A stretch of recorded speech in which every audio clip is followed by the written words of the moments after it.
చిన్నపిల్లల ఈ బర్న్స్‌లో కూడా చాలా కామన్ ఏంటంటే వేడి నీళ్లు పడటం. దీన్ని స్కాల్డ్స్ అంటారు కూడా. సో, ఈ పిల్లల్లో ఈ వేడి నీళ్లు పడి స్కాల్డ్స్ అయినప్పుడు మోస్ట్ కామన్ చాలా వరకు అంటే చాలా ఫ్యామిలీస్‌లో చేసే తప్పేంటంటే నీళ్లు పోయకపోవటం.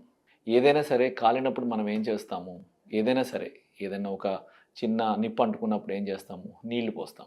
సో, అదే ప్రిన్సిపల్ యూజ్ చేయాలి. ఎవరికైనా వేడి నీళ్లు పడినా ఆర్ ఎల్స్ ఏదైనా మన చర్మం కాలినప్పుడు ఫస్ట్ థింగ్ మనం ఏం చేయాలంటే దగ్గరలో ఉన్న ట్యాప్ కానీ ఆర్ ఎల్స్ ట్యాప్ లేకపోతే దగ్గరలో ఉన్న వాటర్ సోర్స్ ఏదైనా ఉంటే ఆ వాటర్ తీసుకొచ్చి వాటర్ పోయాలి. వాటర్‌తో తడపాలి ఏదైనా సరే. ఒకవేళ ట్యాప్ ఉంటే ట్యాప్ కింద ఏదైనా చెయ్యి కానీ లేకపోతే బాడీ పార్ట్ కానీ ఏదైతే ఉంటే ట్యాప్ కింద పెట్టేసేయాలి. So, normal temperature water.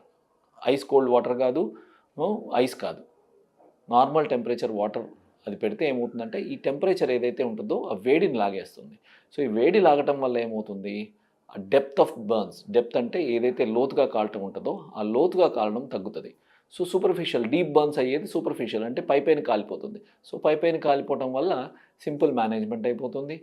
ఎక్కువ ఇబ్బంది ఉండదు. మరకలు పడవు. సో, ఆల్ వెరీ లైట్ మరకలు పడొచ్చు. సో, ఈ విధంగా మనము బర్న్స్ అనేది కొన్ని స్పెసిఫిక్ ప్రికాషన్స్ ఉంటాయి.